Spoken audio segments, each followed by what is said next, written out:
demande pourquoi il a écrit le premier. Ça, c'est le premier chapitre. Il se demande vraiment pourquoi il aurait, parce que c'est une célébrité, dû... À 70 ans passés, Patrick Sabatier a prononcé ces mots que personne n'imaginait entendre de sa bouche. Oui, je suis amoureux à nouveau, mais pas de la façon que vous croyez.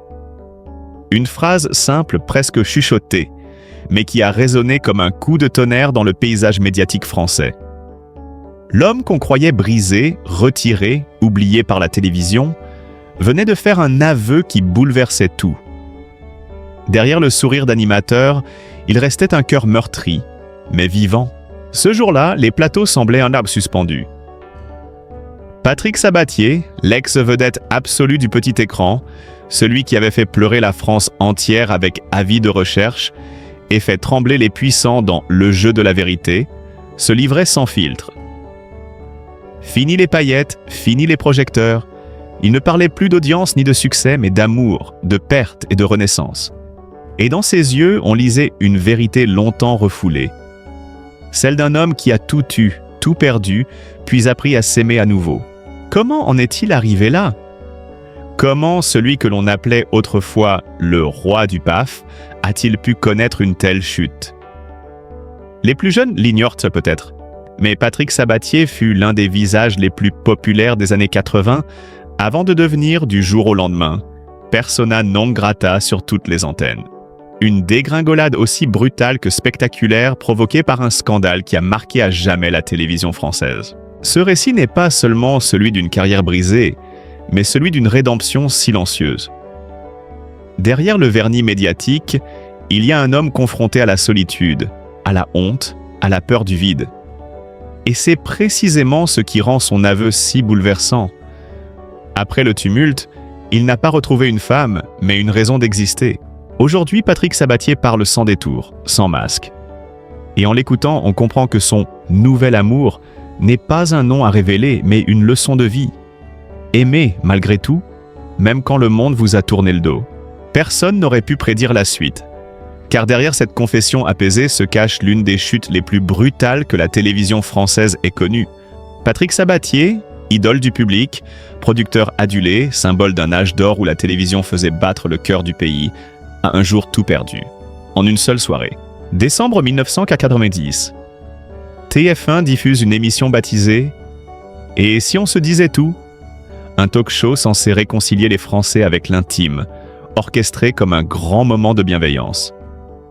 Mais ce soir-là, un invité inattendu, un certain Philippe Sauvage, se présente comme un guérisseur par la pensée. L'homme affirme pouvoir soigner les malades à distance, par la simple force de l'esprit. Sur le plateau, Sabatier, fasciné, lui donne la parole, un peu trop longtemps, un peu trop sincèrement. En quelques minutes, l'émission bascule. Des téléspectateurs bouleversés, des promesses de guérison. Et, dans les jours qui suivent, des centaines de lettres, d'appels, d'argent envoyés à ce chaman autoproclamé. Le scandale éclate comme une bombe. Les journaux s'en emparent, les autorités ouvrent une enquête. TF1 panique. En 24 heures, Patrick Sabatier est lâché par la chaîne, puis par RTL. Celui qui, la veille encore, recevait les plus grandes stars du pays, se retrouve seul, muet, interdit d'antenne. Dans les couloirs du pouvoir médiatique, un mot revient en boucle. Sacrifice. Certains parlent d'une vengeance, d'autres d'un avertissement. Peu importe la vérité. Le verdict est tombé. Sabatier devient l'homme à abattre. Et ce n'est que le début. Car 3 ans plus tard, la justice s'en mêle. Une enquête fiscale cible sa société de production, Télévasion. On l'accuse d'avoir dissimulé des revenus, de s'être enrichi grâce à des contrats douteux. Le verdict est terrible. Condamnation avec sursis, amende, réputation pulvérisée. En quelques années, le roi du PAF n'est plus qu'un nom murmuré avec gêne dans les couloirs des rédactions. Les amis se taisent, les portes se ferment. Dans son appartement parisien, Sabatier regarde, impuissant, les journaux titrés sur « La chute du Golden Boy de la télé ». Son visage disparaît des écrans, remplacé par des caricatures grinçantes dans les guignols de l'info. L'homme qui faisait rêver des millions de foyers devient la cible des moqueries. On le dit fini, ruiné, dépressif, On le croit perdu. Mais c'est là, dans cette obscurité totale, que Patrick Sabatier va renaître. Refusant de céder, il reprend le micro sur les chaînes câblées, loin des caméras nationales. Sur TMC, il anime Paroles de femmes. Pendant la pub, des programmes modestes, tournés avec 3 techniciens dans un studio anonyme. Je recommençais à zéro, confiera-t-il plus tard. Certains soirs, je rentrais en voiture et je pleurais. Mais j'étais vivant. Pendant que Paris l'oublie, il reconstruit pierre après pierre sa dignité professionnelle. Et contre toute attente, en 2000, il reçoit un 7 d'or pour son travail sur les chaînes du câble et du satellite. Une revanche discrète, presque ironique. Le même monde qu'il avait rejeté célèbre maintenant sa ténacité. Pourtant, à cet instant précis, Sabatier ne triomphe pas. Il survit. Derrière le sourire du vainqueur se cache la fatigue, la peur de retomber. Car la blessure, elle, ne s'est jamais refermée. Le public se souvient du scandale mais ignore l'homme brisé, rongé par le doute et la solitude. Je n'avais plus de miroir, plus de repères, disait-il. J'étais devenu un fantôme qui animait pour ne pas disparaître. Alors quand il refera surface presque 20 ans plus tard, avec Mots de passe sur France 2, la surprise sera immense. L'ancien banni revient, apaisé, presque méconnaissable. Les yeux fatigués, la voix posée, mais l'émotion intacte. Les téléspectateurs, d'abord méfiants, mais finissant par l'adopter à nouveau. Le roi déchu retrouve son trône, mais refuse désormais la couronne. Dans les coulisses, il confie à un ami « Ce n'est pas la télévision qui m'a détruit. C'est la peur de ne plus exister. » Et c'est peut-être là que tout commence vraiment. Au moment où Patrick Sabatier comprend que sa plus grande victoire ne sera plus jamais l'audience, mais la paix intérieure. Non, maintenant, je ne voulais plus me battre contre le vide. C'est par cette phrase que Patrick Sabatier a repris la parole, des années après le tumulte. La voix légèrement tremblante, mais le regard clair. Devant les journalistes, il ne cherche plus à se justifier. Il se confesse simplement. J'ai cru que je pouvais tout contrôler. La télévision, la gloire, l'image. J'avais oublié que tout cela ne m'appartenait pas. Quand on m'a retiré l'écran, c'est comme si on m'avait arraché la peau. Il marque une pause, inspire longuement. Pendant longtemps, j'ai ressenti de la colère. Contre les chaînes, contre les journaux, contre moi-même. J'ai voulu prouver que j'étais encore là, que je n'étais pas fini. Mais plus je courais, plus je m'enfonçais. Ce ton, grave, presque murmuré, tranche avec le souvenir de l'animateur flamboyant qu'il fut. Fini la voix de showman. Sabatier parle comme un homme revenu de tout. Je n'ai jamais triché, j'ai fait des erreurs, oui. J'ai voulu croire au miracle d'un invité, à la sincérité d'un public. Mais est-ce un crime de vouloir y croire trop fort? Ces mots sonnent comme une plaidoirie douce amère, adressée non pas au juge ni aux téléspectateurs, mais à lui-même. Le plus dur, ce n'était pas de perdre mon travail, c'était d'entendre le silence. Le téléphone qui ne sonne plus, les amis qui changèrent de trottoir, la honte, celle qui s'installe dans les moindres recoins. Il baisse la tête. J'ai tout connu, le triomphe, la chute, l'oubli. Ce que je n'avais jamais connu, c'est moi. Puis, d'un ton plus ferme, il ajoute « On m'a longtemps décrit comme un produit de la télévision. On a oublié que derrière, il y avait un homme, un fils, un mari, un père. » Et la voix se brise quand il évoque sa mère, Émilienne. Elle ne m'a jamais jugé. Même quand tout le monde me fuyait, elle continuait d'enregistrer mes émissions. Quand elle est partie, j'ai compris que je ne pourrais plus me cacher derrière le public. Le silence retombe, lourd. Puis Sabatier reprend, les yeux humides. J'ai passé la moitié de ma vie à vouloir être aimé de millions de gens, et l'autre moitié à essayer de me pardonner. Aujourd'hui, je ne demande plus rien. Je n'ai plus besoin d'être sur un plateau pour exister. J'ai retrouvé le seul amour qui ne trahit pas, celui de continuer à vivre. À cet instant, la salle semble retenir son souffle. L'homme qui, autrefois, faisait vibrer la France par ses shows, offre une leçon de vérité brute. On peut tout perdre, absolument tout. L'argent, la gloire, les amis, l'amour. Mais tant qu'il reste un souffle, il reste une chance de recommencer. Et moi, j'ai recommencé. Puis il conclut, dans un demi-sourire. Ce n'est pas un retour, c'est une survie. Et peut-être, au fond, ma plus belle émission. Ce que le public ignore, c'est que cette confession n'était pas censée exister. Selon plusieurs proches, l'entretien où Patrick Sabatier s'est livré ainsi n'était pas destiné à être diffusé. C'était une captation off réalisée dans les coulisses d'un documentaire sur la télévision des années 80. Le réalisateur, pensant que les caméras étaient encore en pause, a laissé tourner. C'est là, dans un coin de plateau déserté, que Sabatier aurait laissé tomber les dernières barrières. « Vous savez, j'ai eu peur, très peur », murmure-t-il dans cette séquence inédite. Peur de devenir un fantôme qu'on évoque au passé. J'entendais mon nom dans les couloirs, à voix basse, comme si j'étais mort. Sur l'enregistrement, on entend une respiration lourde, des silences. L'homme semble lutter entre colère et lassitude. Puis, soudain, une phrase que la production aurait choisi de couper. Il y a eu des gens à la télévision qui m'ont voulu à terre. Pas parce que j'avais fauté, mais parce que je prenais trop de place. Cette phrase, prononcée sans animosité, mais avec une précision glaciale, aurait suffi à raviver des plaies anciennes. Car dans les années 90, Sabatier incarnait une puissance médiatique rare. Producteur, animateur, ami des dirigeants. Une influence que beaucoup jugeaient insupportable. Après le scandale Sauvage, certains de ses anciens collaborateurs auraient discrètement contribué à l'éloigner définitivement des grands écrans. Une source interne, qui travaillait alors à TF1, confie sous couvert d'anonymat « Tout le monde savait que Patrick n'avait pas orchestré cette histoire.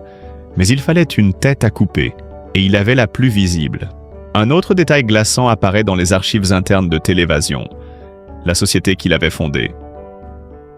Juste avant sa chute, plusieurs contrats publicitaires majeurs auraient été mystérieusement résiliés, sans explication. Un effondrement économique orchestré ? Nul ne le prouvera jamais. Sabatier, lui, n'en a plus jamais parlé publiquement. Certains silences valent plus qu'un procès, dira-t-il plus tard à un ami. Mais il y a un autre secret, plus intime, que peu connaissent.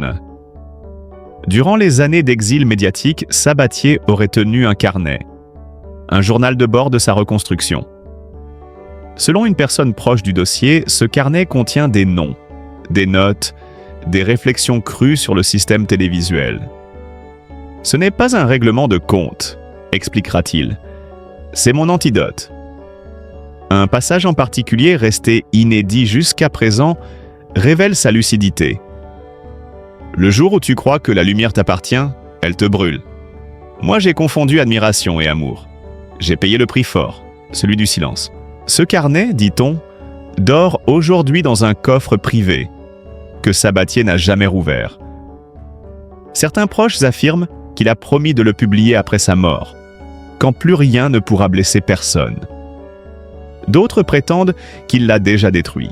Mais une chose est sûre, derrière le sourire revenu de l'homme apaisé, il reste un mystère intact, celui d'un survivant qui sait trop bien ce que la lumière peut coûter. Et quand il confie, dans un souffle, « Tout ce que j'ai gardé pour moi, c'est ce qui me fait encore tenir », on comprend que le plus grand secret de Patrick Sabatier n'est pas dans les archives, mais dans son silence. Ce soir-là, tout a éclaté. La vérité, longtemps étouffée, venait de surgir, brutale, irréversible. C'était une soirée d'enregistrement ordinaire, un plateau sobre, quelques techniciens fatigués.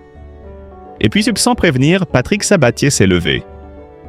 Il ne lisait plus le prompteur, ne suivait plus la trame. Sa voix grave s'est mise à trembler. Pas de trac, mais de vérité. « Assez », a-t-il lancé. Assez de mensonges, assez de silence. Vous voulez savoir ? Je vais vous dire. La régie, prise de court, hésite. Couper ou laisser tourner ? Les caméras restent allumées. Et Sabatier, seul au centre du décor, commence à parler, comme on arrache un bandage sur une plaie ouverte. Il évoque les années de gloire, les dîners où tout le monde riait trop fort, les contrats signés sur un coin de table, les promesses faites comme sous les projecteurs. Puis la chute, les trahisons, les lâchetés, les visages qui se ferment du jour au lendemain. J'ai vu des amis tourner la tête, des producteurs que j'avais fait roi nier m'avoir connu. J'ai vu la peur dans leurs yeux, pas la mienne, la leur. Celle de tomber à leur tour. Chaque mot claque comme une gifle. L'air du plateau devient lourd, presque irrespirable. Vous savez ce que c'est, le vrai scandale? Ce n'est pas d'avoir cru à un guérisseur, c'est d'avoir cru à un milieu sans âme. La phrase résonne, coupante. Derrière la vitre, un cadreur pleure en silence. Personne n'ose bouger, puis viennent les larmes. Pas celles de l'homme humilié, mais de celui qui se vide enfin de tout ce qu'il portait. Il parle de sa mère encore. Elle me disait toujours « Patrick, le mensonge finit par te brûler la langue. » Eh bien, maman, je te le dis. Je n'ai plus de langue, mais j'ai encore une voix. Le plateau entier est suspendu dans une sorte de stupeur sacrée. Les caméras tremblent, les techniciens retiennent à leur souffle. Sabatier respire fort, s'effondre presque sur sa chaise.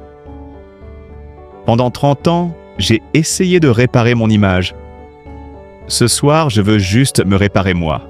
Et là, dans un silence presque religieux, il prononce la phrase qui changera tout. La vérité, ce n'est pas que j'ai été détruit, c'est que j'ai accepté de survivre. Un frisson parcourt le studio. On n'entend plus que le léger cliquetis des projecteurs. Dans ce moment suspendu, la frontière entre confession et spectacle disparaît. Ce n'est plus une émission, c'est une délivrance.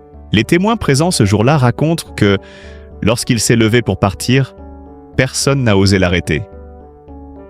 Il a marché lentement vers la sortie, essuyant une larme du revers de la main. À la porte, il s'est retourné une dernière fois, a regardé le plateau vide et a murmuré « Ce n'est plus ma place. » Mais c'était ma vie. Puis il a disparu dans le couloir sombre. Et à cet instant précis, tous ont compris. Patrick Sabatier venait d'éteindre, de lui-même, la lumière. Pas pour fuir, pour renaître. Depuis cette nuit-là, plus rien n'a jamais été pareil. Patrick Sabatier a quitté le plateau comme on quitte une scène après la dernière réplique. Sans applaudissements, sans musique de fin. Il n'a pas annoncé sa retraite, il n'a pas fait de conférence de presse. Il a simplement disparu du vacarme médiatique, laissant derrière lui une rumeur. Il en avait trop dit. Aujourd'hui, il vit loin des caméras. Son monde s'est rétréci, mais il y respire enfin. On le croise parfois sur les quais de la Seine, marchant seul, un carnet à la main. Il écrit encore. Pas pour publier, dit-il, mais pour se souvenir sans douleur. Il a cessé de chercher à revenir. Les plateaux, il les regarde de loin, avec une tendresse étrange, comme on regarde une maison qu'on a trop aimée. La télévision, c'était ma vie, mais ce n'était pas la vie, confie-t-il à demi-mot. Ses journées sont simples, presque monacales. Il se lève tôt, lit beaucoup, répond à quelques lettres de téléspectateurs d'autrefois, ceux qui n'ont jamais cessé de lui écrire. Il garde leurs mots comme d'autres gardent des photos, traces d'un passé qui continue de le suivre sans le hanter. Parfois, il donne des conférences pour cadre sur la mémoire et les médias, mais refuse qu'on l'appelle maître ou légende. Je ne suis plus un exemple, je suis une expérience, dit-il en souriant doucement. Ce sourire, justement, n'est plus le même. Il ne cherche plus à plaire, il se contente d'être sincère. Le regard, un peu fatigué, porte encore les reflets du studio. Mais la voix est plus basse, apaisée. Il n'y a plus de colère, juste cette forme de lucidité douce que seuls les survivants possèdent. Avant, je vivais pour être vu. Maintenant, je vis pour voir, lâche-t-il un jour à un journaliste surpris. Il parle souvent de sa mère encore, comme si son ombre l'accompagnait.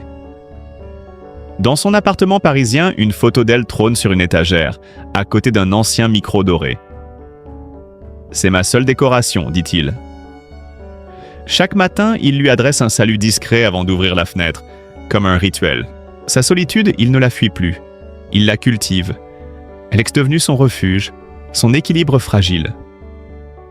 Parfois, il reçoit quelques amis fidèles, d'anciens techniciens, une poignée de visages restés loyaux. Autour d'un café, ils refont le monde et rient de la fureur d'hier. Les souvenirs sont là, mais sans nostalgie, seulement cette tendresse un peu mélancolique de ceux qui savent que tout finit par passer, même la gloire. Le public, lui, n'a pas tout à fait oublié. Sur Internet, des vidéos de ces anciennes émissions continuent de circuler, commentées avec affection. Ce temps où la télé avait une âme. Et quand son nom réapparaît, c'est toujours avec la même phrase « Il méritait mieux ». Peut-être. Mais Sabatier, lui, ne réclame plus rien. Il a cessé de vouloir réparer l'histoire. Dans un murmure, il résume sa vie avec une simplicité désarmante. « J'ai connu le feu, la cendre, et maintenant, je marche dans la lumière douce. » Pas celle des projecteurs, celle du matin. Et tandis qu'il s'éloigne lentement, silhouette tranquille d'un homme qui a tout traversé, on comprend que son plus grand retour n'aura jamais lieu sur un écran. Mais dans ce silence apaisé qu'il s'est enfin offert. Il le dit sans amertume, presque avec gratitude.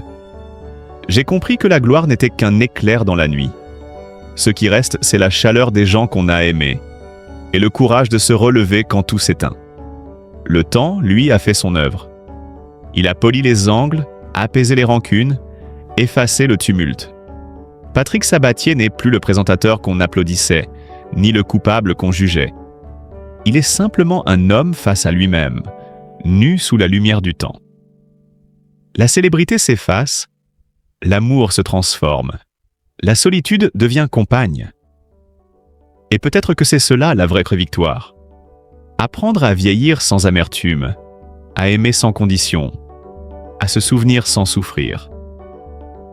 Son histoire nous rappelle que rien n'est jamais acquis, ni la gloire, ni l'amour, ni même le pardon.